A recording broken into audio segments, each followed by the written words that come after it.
Hello, everybody! Hopefully you're doing good and you're enjoying your summer. This video is going to start our Bushman's macromolecules. I think that's the title. Obviously, if it's not, you'll see it flashed on the screen now. And we want to talk about organic chemistry and organic molecules. So first,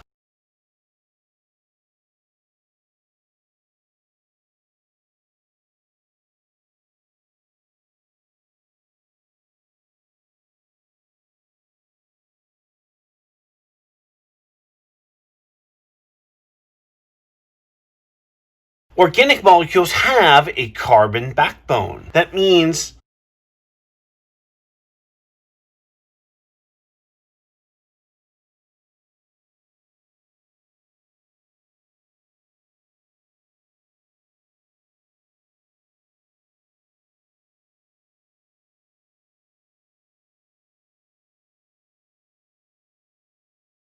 there is a chain of carbon atoms at their center. Organic molecules have basic units called monomers.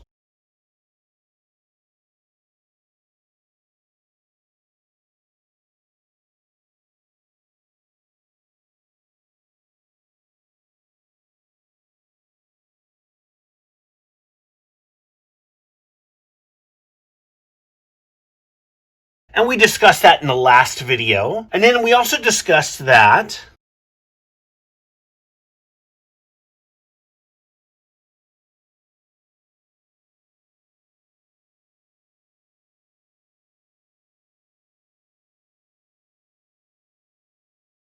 a chain of monomers is called a polymer. What we did not discuss is how those monomers are linked.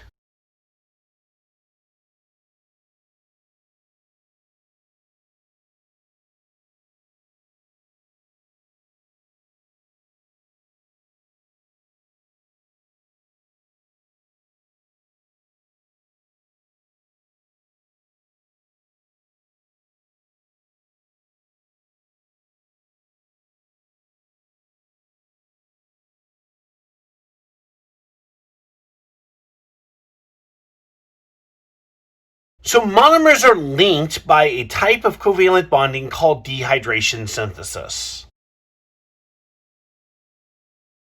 And here is what that looks like. So you would have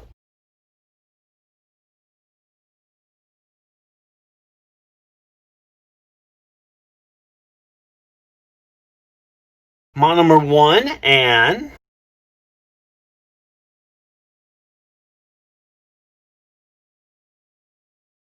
monomer 2.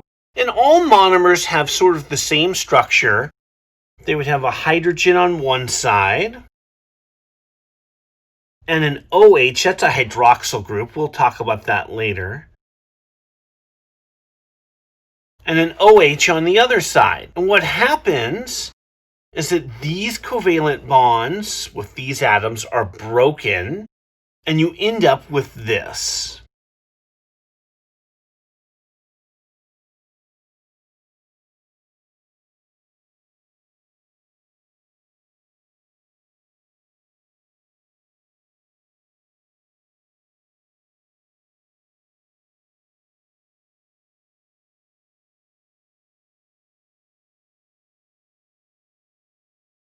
Plus H2O.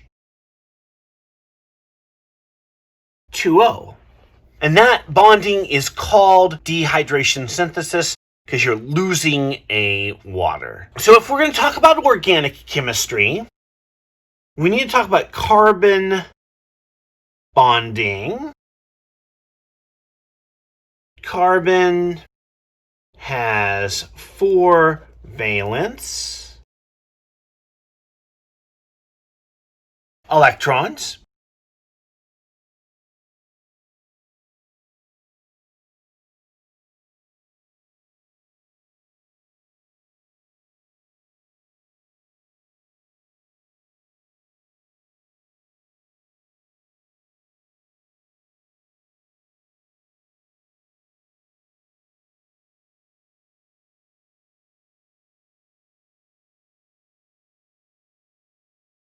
And valence electrons are the type of electrons that can engage in covalent bonding.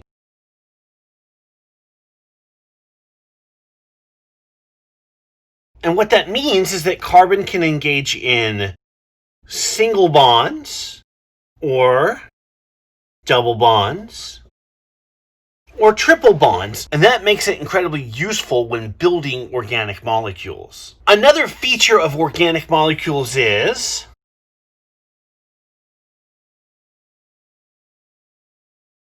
functional groups.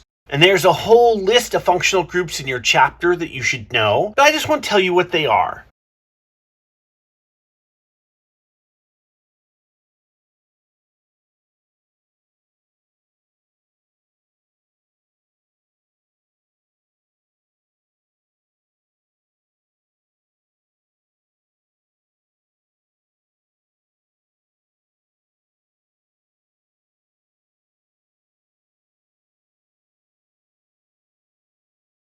So functional groups are groups of atoms that give organic molecules specific features. For example, all,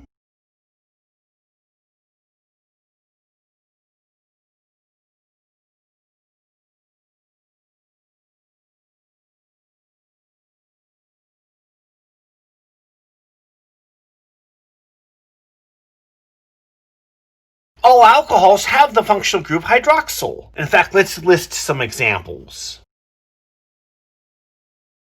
Well, we know hydroxyl is a functional group, and it looks like this. There's also a carboxyl, which looks like this. Notice that this bond bonds to the rest of the organic carbon chain. There's also carbonyl, and there are two types of carbonyls. There is a ketone. That's how you spell ketone. And let's give an example with 3 carbons. So 1, 2, 3. I'll fill in all the valence electrons.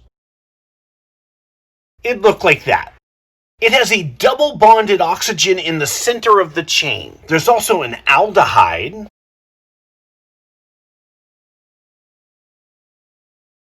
Again, 3 carbons.